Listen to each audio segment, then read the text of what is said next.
Yes. Hello, guys. So, welcome all to this live interview session with Akshay. So, many of you would have received the email or you would have read the description that, this is a whopping jump to 540 to 710 in first attempt, including the ESADE intake in Spain. So, guys, stay tuned till the end of the webinar so that we can see how Akshay managed to achieve this feat in on both the fronts, not on just GMAT Prep, but including the applications and entry into one of the top business schools in Europe, i- while doing two jobs at directorate level. And we'll see. So I'm not gonna break the secrets over here right away. Well, let's delve further deep and ask Akshay what he does and how did he manage to do all of this stuff while managing everything. So Akshay, how does it feel to get this whopping jump in just first attempt? So Yeah. just explain us your feeling first, and then we'll delve further. Hi Rajiv, thank you for having me first of all. And yeah, it feels great. It feels amazing to be accepted into first of all to get such a good score in GMAT, and then getting accepted into one of the top schools in Europe. And at this point of time, it feels amazing, and I'm really more than excited to be in Europe Mhm. with my family to pursue the MBA. Yeah, so it's really great. Definitely, Yeah. definitely good to hear. So, Akshay, why don't you tell us more about yourself? Yeah. Sure. Yeah. So my name is Akshay. I come from Indore, and I did my graduation from IIT Roorkee in mechanical engineering. Soon after that, I went to Germany for my first job. Worked there for about 2 years or so, and then I came back, joined my family business, which is focused around helping small towns solving their water shortage problems. So we work in about 22 cities in India, and we have presence across the whole nation. And I'm working as the director of business development here, and we're doing revenues of about 120 crores every year. And other than that, I was really blessed to be a father, about 2.5 years ago, of a beautiful girl child, and that really changed my perspective of everything. I started thinking about, why are we doing things the way we are doing, what is the purpose, what are we leaving for our kids, and so on and so forth. So I decided, to promote, healthy living for preserving the resources for our future generations. I decided to launch my own startup with my wife, which is called the Natural Valley. And here what we are doing is we're bringing out natural alternatives to everyday use items in India, and we focused on FMCG, and we have about 40 plus FMCG products here in India, and we're doing about the revenues are about 8.5 crores every year. So that's quite challenging, but it's for a good cause, and it's really exciting. So yeah, this is what I've been doing as part of my daily jobs. And now, when it comes to why I want to do an MBA, there are three, four very specific reasons that I identified. First of all, being in the sustainability domain, I've realized that I don't know that much. So I need to know how the big companies are, how they're driving sustainability around the globe, how they're creating a global positive change, and that can be done by being present in that situation, that scenario, learning from the best, and implementing these ideas with the highly motivated people that come from all around the world. So that was one reason. Secondly, that my finances were not that strong, so I struggled with finances, and I also really wanted to know how to drive investments into a startup, how to grow a startup into a global success. And I think that were the two major reasons why I wanted to do an MBA. Plus, one of the more personal reasons was that my daughter is really small at this point, and it gives me the freedom to move. Freedom to Uh, yes, yeah, except for when she has aged, and then I'll have no freedom to move to different places. So these were two three reasons why I wanted to pursue an MBA. And yeah, so I started my preparation journey around around mid of May. I think yeah, around mid of May, when I gave my first mock exam. So I was really surprised to get 540 on my mock exam, and I knew that I had to work really hard in order to get a 700 plus score and get into a good B school. And that's where I your started journey doing. began. yeah, the journey began, the whole thing began. Yeah. So Definitely. Great yeah, insights, actually. So that's a great initiative and driving the positive change in the society. So all the best to you for the future endeavors on that part. thank you. Plus, you're managing two business as as you have Right. mentioned out. So how did you manage your GMAT prep along with that side? So when did you know that you have to go for a course, and why did you went for that particular course? And then the follow up question would come that how actually were you able to manage everything around that point? Yeah, so like I said, I knew that I have to be present somewhere. I have to be present in a scenario where I'll be able to experiment with my thoughts with one of the best talents in the with the best talents in the world.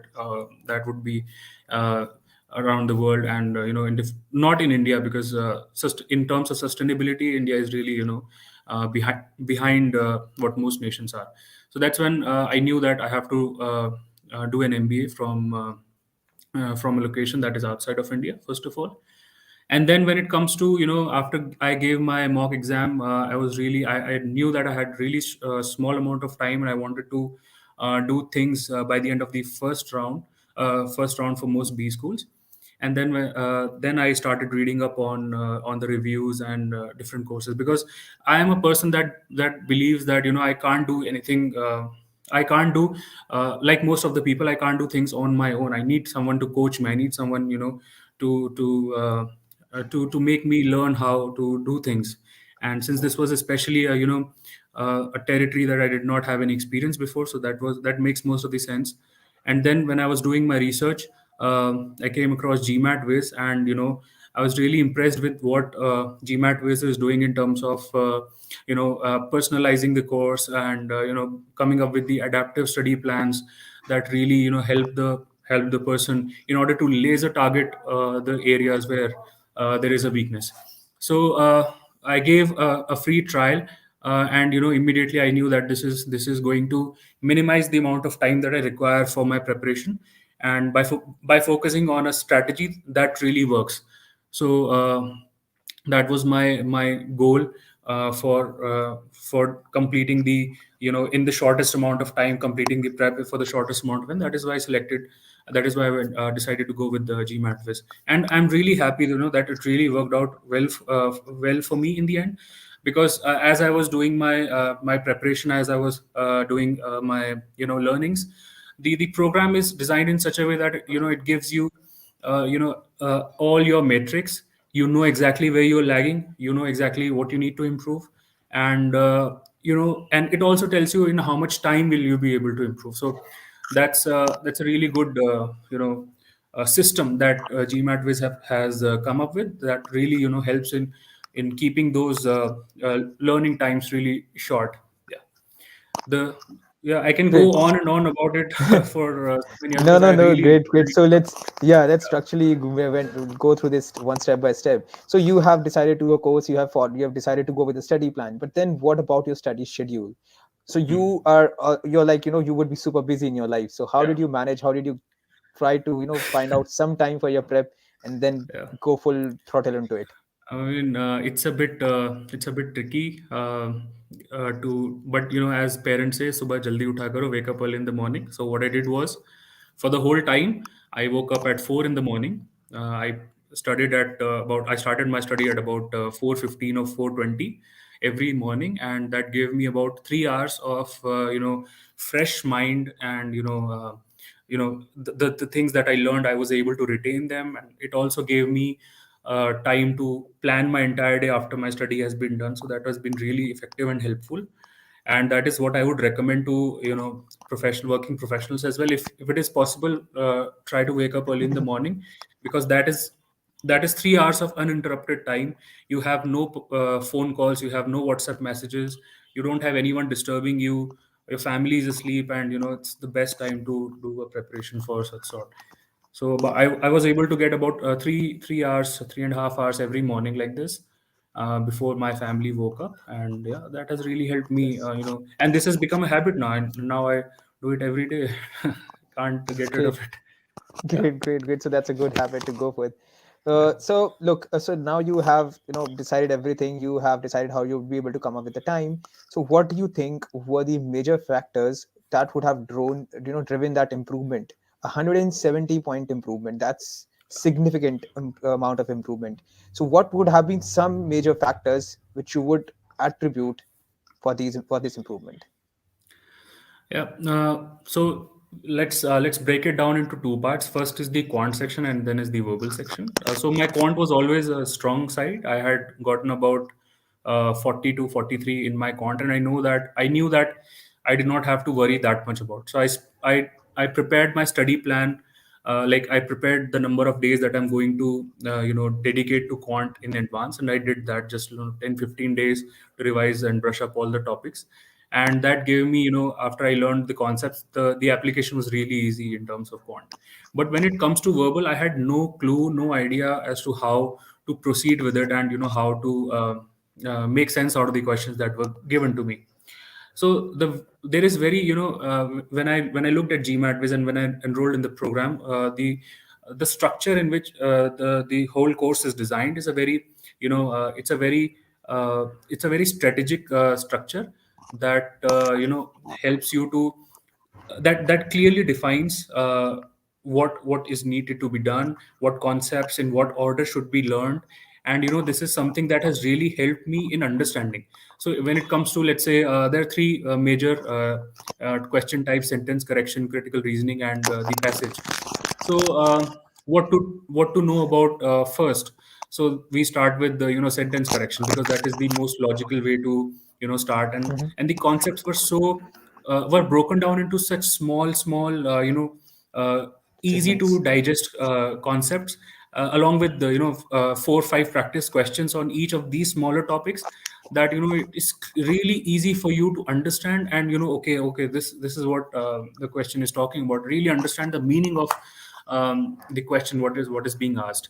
And after doing sentence correction, then you move on to the critical reasoning, where there are a lot of frameworks given for many different type of questions that really help you in understand what is being asked, and how to tackle those questions. So the how to part is very important, because once you know how to, then it becomes really easy to target these questions. And then comes the passage. So by the time you're done with these two sections, the passage automatically becomes clearer, because in the previous two sections, the focus is on the meaning of the sentence that is being conveyed, and that is to be understood. So that is a very innovative way in which the whole thing is designed. And along with the along with the practice questions, they also analyze the GMAT also analyzes the practice questions and give you recommendations in terms of improvement. Let's say I'm weak in some topic, so they will give you additional 2 3 questions on each topic that you are weak in, and you can see your reports, and you can practice on those topics individually. And so that is really helped me to reduce the time in which I was able to get the results. Yeah. Great, great insight, Akshay. So you have clearly broken down every piece of information into significant and yet crystal clear parts. So you mentioned something about CR framework. There are different kinds of framework. So can you elaborate on what kind of frameworks and how did they help you in accelerating your Yeah. performance? Yeah. So before knowing what frameworks were, I just simply looked at the question, and tried to understand the meaning of it, what is given, and what is, and looked at the options and tried to guess which one is the right one. But the frameworks really help you to understand what is the question asking. First of all, that is more very important to know what kind of question this is and what is it asking. And after you know what being asked, the framework helps you to identify what are the critical pieces of information in that passage, or that 3 4 lines sentence that is being given, that should be focused upon. And that includes not just the meaning driven solution, but that also gives you some of the words that you should focus on, that that will help you understand the meaning of the sentence, what is being said. And there is a very beautiful thing that tells that this part of this section of the sentence is important, or this is not important. So this is all covered in the framework that is being given. And that is really this broken down way of understanding 3 4 lines of sentence has really, really helps you to understand uh, the exactly what information is being given, what is the author trying to convey, and what is needed to be focused on when you're answering the questions. So there are, I think 15 to 20 different frameworks for one question type, and that is really just a very efficient way to answer these questions. So you, whenever you get a question, okay, you identify, okay, this is being given, okay, yeah, I know this framework, so you can apply that and get the answer in a very easy manner. Okay.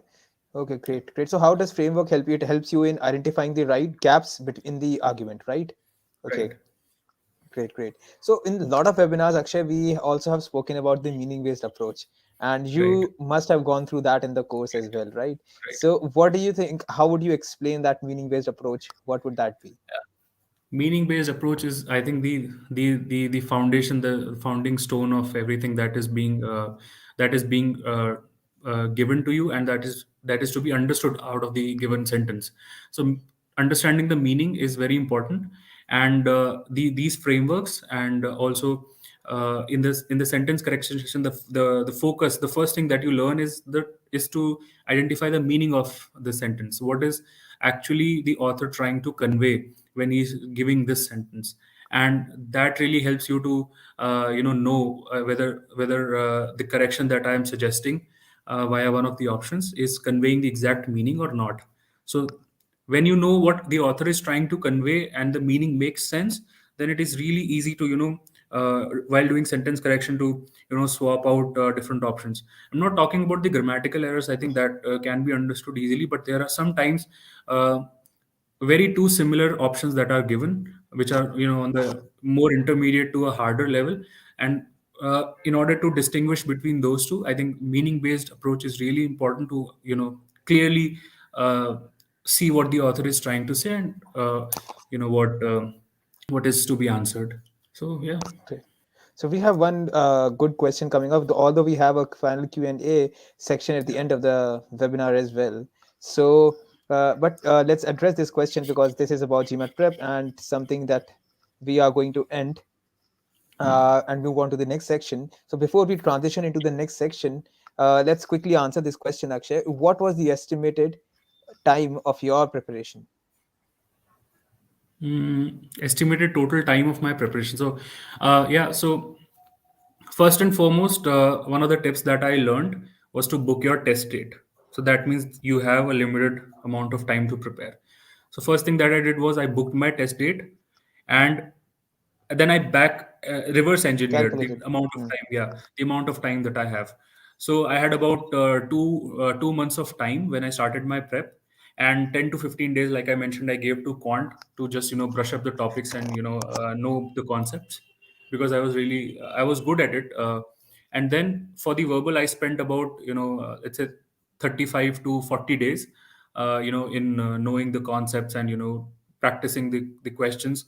And in terms of daily practice, I would say about 3 to 3.5 hours I was able to get. So for, let's say, about if you calculate, it's about 50 days and 50 multiply by 3 days. hours, yeah, so you get weekends. Obviously weekends you can do more study, but I was able to get about 4 or 5 hours on weekends as well. So yeah, that was the amount of time that I really inputted into this.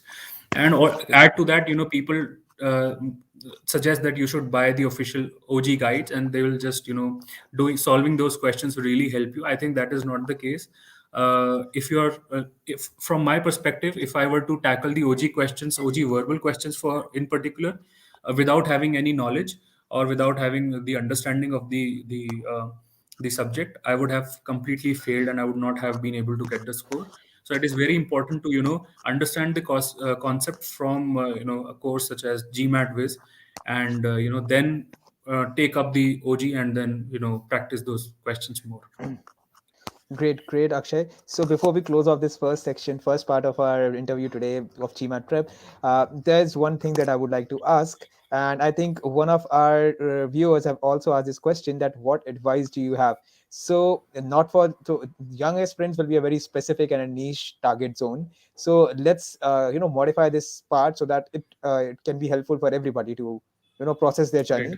So what would be your advice in terms of in terms of GMAT prep? Final recommendation that would you would like to give to people? First and foremost, start with why. Why you are doing this. In everything, you should ask this question. If it is really important to you, you will, do that thing only. Like I think the question also asks about while working in a full shift job. Full shift job or no job. If it is this why is really important, then you'll find the time for it and you'll do it. Uh, for aspirants before starting their GMAT journey, the GMAT prep journey, I would recommend to first go through the various reviews on GMAT Club, and before starting your prep, finalize who you want to start the prep with. Because as in my case, I find it really difficult. I to have done all these things by myself without having proper guidance and teaching from a particular brand. So in my case, GMATWhiz worked the best for me. The AI was simply amazing. It helped me a lot in understanding what my weaknesses were and laser targeting those weaknesses as well. And that has really helped me to decrease my time in terms of overall prep. So that is what I would recommend to the people. Yeah. Great, Akshay. Great, nice insights from you. So let's quickly now transition to our another main part of this interview today: the admission of yours into the Right. one of the best business schools in Europe, ESADE. So how did you narrow down to the school? That would be the first question, because most of the aspirants out there, they struggle really to how to narrow down to what kind of school or what zone should I Right. apply to. I mean, for this, the credit also goes to GMATWhiz because I enrolled in. I also got admission consulting from GMATWhiz, and I was really happy when I was talking with the consultant during the initial days. They really helped me to understand what geographies work for me the best. So in the beginning, I was thinking about moving to US, but one of the tip that I got from the consultant was that you should talk to people who are already there and how is the experience for them, and then you should also talk to the people in Europe and how is the experience for them. And after talking to these two kinds of people, I really understood that Europe is the best destination to pursue an MBA, because the post MBA life is very good for aspirants who pursue their MBA from Europe as compared to the US. So this one tip that I implemented early on that helped me to identify the geographies. Then in Europe also, since I have experience of living in Germany, I was thinking about Germany, and then I was also looking at the best B schools for my family also, which is not hard to navigate around. That was one of the criterias. So I looked at UK also, but after the whole Brexit thing, I was not uh, really not confident about how UK would turn out to be. Plus, I wanted to be in a location that has a culture of its own. So UK is a melting pot of different cultures, and it has no culture of its own. So I wanted to go in a place that is very where we can learn about a lot of things. So I applied to Netherlands. I applied to ESADE in Spain. I selected the top 10 business schools, and tried to work on those applications with the consultant from GMATWhiz. And yeah, that was it. Great, great. So now you have narrowed down to the few B schools. Now, Yeah. the next step would be to go along the application process, right? So this is the next. This is like the Right. main part of the book. The cover is your GMAT score, and when you open the Right. book, it's your application. So how did you go about that process? And then we'll delve into that. How was your interview experience? So let's first cover Yeah. this chapter. And like I said earlier, the why is very important. Why you want to do this? The stronger your why is, the easier it will be for you to convey your story to the person who is reading it. If you have a lot of belief in your why, then it will be easy for you to convince. And this is exactly what the consultants really helped me out in forming and in creating a story in such a way that it is very that the reader can really relate to my story and feels that this is his story. That is very important when it comes to the applications. The person who is reading your story should really relate to it, and should think that this is the guy that I want to have in my in my class. Yeah, so this is how we proceeded with the first few calls with the consultants, when I tried to convey my story in my way, and then what they understood out of it, and they tried to convey it back to me. It's a process that happened, where we tried to understand the story, and then they gave me pointers on how to uh, to make it so that there are no gaps left in the story, and everything seems very very seamless, and very for the MBA schools also, it seems very very good in that way. So yeah, what was your question? last No, no, last no, no part was. worries.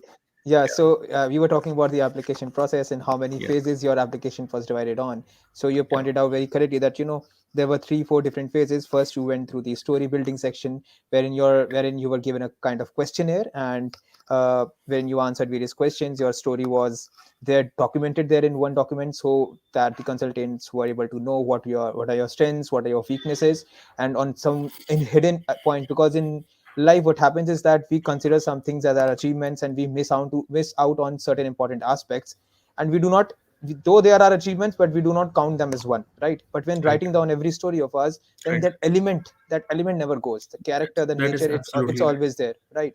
And That that is nature absolutely is something that you need to bring out in your application part, and that right. is how story building helps you, right? And then Yeah. you would have gone through the different phases. After the story application, you would have gone through your application essays, then refining, fine tuning your essays, Right. then resume editing, and all sorts of stuff. Yeah. Great. So, like you said, yeah, it happens in this way only. The storytelling was the most important part, and after that, uh, after the story, then there are few edits to the story. When you write it down, the edits are suggested, and then in order to convey it in that limited amount of time, what to keep and what to leave.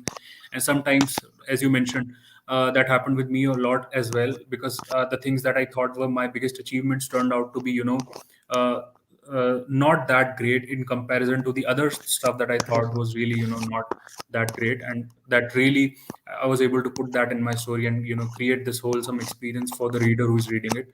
Um, so this is exactly what happened. Then the resume edits came, and the thing is that it happened so seamlessly that I was not worried for even a single second that what will happen, what will not happen. The consultants are really experienced. See, so to give you a brief, my focus was on entrepreneurship and sustainability, and that is why I selected three. I had pinpointed 3 4 business schools, and the consultant also helped me out in connecting to different people who have done their MBAs from these schools, and that really helps to understand what the school is. So every school has a particular, uh, you know, uh, Its own particular philosophy. its own philosophy. What kind of candidates does it Candidates, want to accept? So that is exactly, really yes. important to understand whether your story is aligning with the With them. values that the school is focusing on. So that the consultant really helped me out in that. I would say thanks to my consultant. Uh, uh, oh my God, yeah. So Okay. No Anand, worries. my consultant Yeah, Anand, yeah, yeah, Anand, yes. Definitely. So great insights, Akshay. So it's definitely important to resonate your frequency with the kind of philosophy that which is working with the that particular college which you're targeting, right? So definitely now you are there. You've got your score. You have nailed down your application process, and finally you've got the interview invite from ESADE, right? So how was the interview experience? What were the some major questions that you would like to point out, which would be very important for the aspirants out there? so uh, the way it happened with me was that I was able to get a few interview preps also Hmm. with my Hmm. consultant before the date of my interview, Hmm. and that really helped me out in understanding what key questions are. So typically, an interview goes on for about 45 minutes, wherein 30 minutes are about you. The listener is just trying to figure out the story that you're presenting, why you want to do an MBA, why do you want to do it now, why you want to do it from your school, what is it that you have done in your past that makes you think that you'll be able to do it. So all these five six basic questions that one must need to have solid answers for, and then some basic behavioral questions like strengths and weaknesses, biggest challenge, most difficult situation, all these things. I received a list of all these questions in advance, and wrote down examples of my stories, which would be able to answer those questions. It is very important to answer a question with an example of your life, so that the listener knows that you're not just talking in the air, but you really have some content on that. And we worked on those questions as well with my consultant. I got two interview prep before my interview, and that really helped me out to understand the gaps in the story that I was trying to convey, and really improve on it. So uh, so like I said, in 45 minutes, 30 minutes is just about you, so you get the opportunity to explain what you're doing, how you're going to do it, why is it that you should be doing it. And these questions, are really important, should have really solid answers for that. Great, great. And so now you have everything set and prepared, right? So what would be Yeah. your final recommendation, piece of advice? Because many people, they assume whether they should go for a consultant or not, right? And Correct. how should, because even before beginning their application process, they just, without researching for college, without introspecting, they just go into the college section, they, see all the essays and start down writing. So from these two perspectives, hiring a consultant and of course working on the application, what would be your final piece of recommendation? The piece of recommendation that I would go is always go for a consultant. Always, always. There are, I don't know if people think that they belong to these 2% people in the whole admissions pool who do not need any consultants, who are so well versed with everything. Unfortunately, we are not. Most of us are not. So we need help. Everybody does. So go for a consultant first and foremost. Talking to someone when with experience in this will help you to understand what is it about you that you need to highlight in your stories, and what is it that you need to convey to the reader or to the interviewer.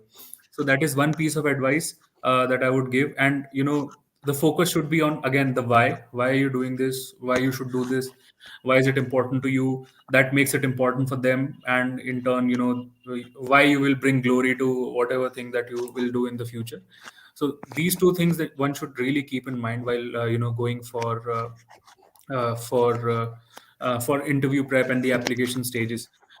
So being able to talk to a person who is experienced really cleared my mind of the doubts that I had, and I think that really also helped me in putting out the best version of the story that I was trying to convey.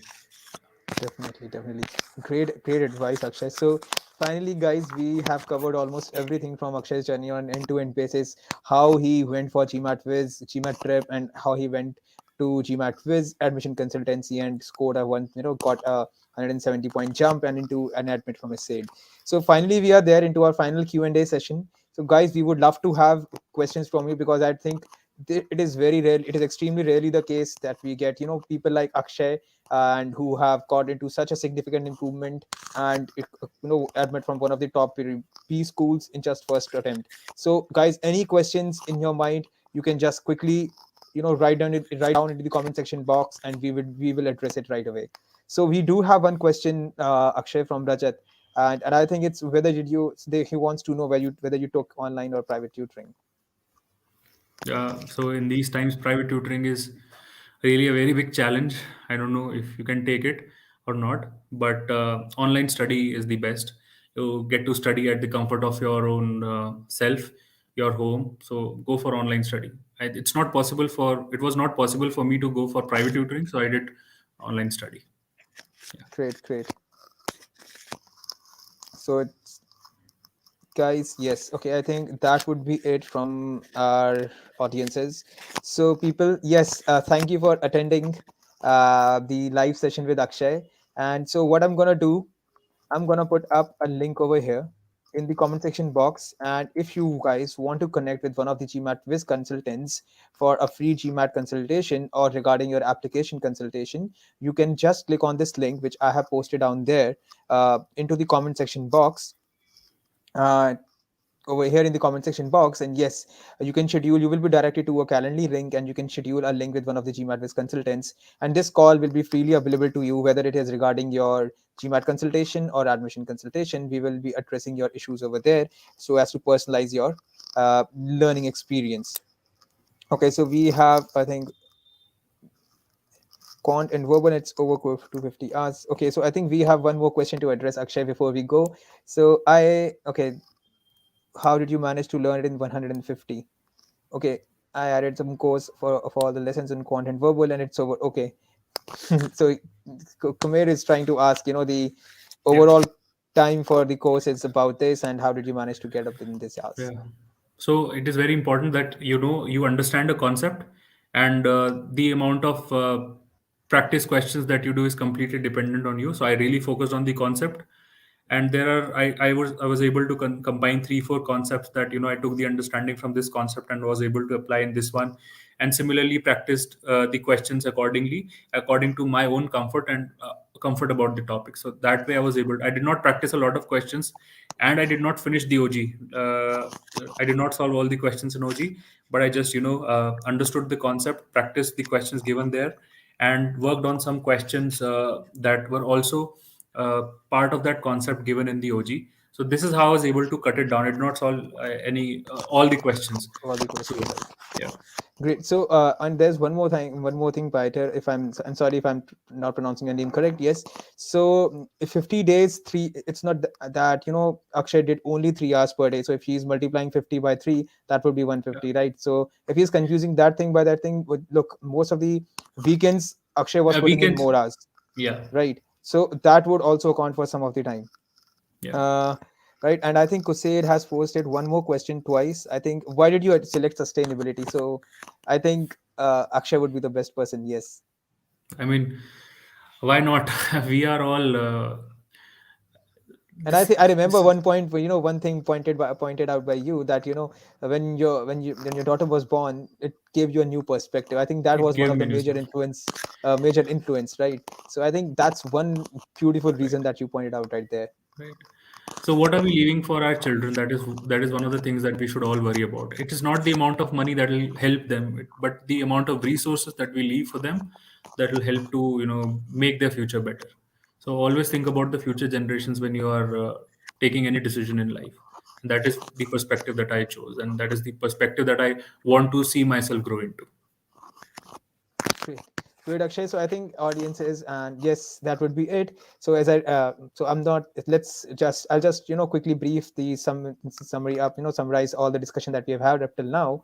That so Akshay took the GMATWhiz, GMAT Prep, as well as the admission consultancy, and now we are here to the end of this session. Hope you guys must have got at least few of the insights, and that would help you in making your prep in more moving your prep into the more positive direction. So guys, if you have any other doubts or queries, you can book a call right away using the link that I've given on the chat. And I think that would be it. Thank you, Akshay. Thanks a lot for Thank taking you. out time from your busy schedule, apart from Thank managing you. two jobs. I know that could be a lot of pressure in your on your head, but still you managed to take Right. out some time. Thanks a lot. Thank Thank you so you, much. and thank you, audiences, for being there with us. Thank you so much.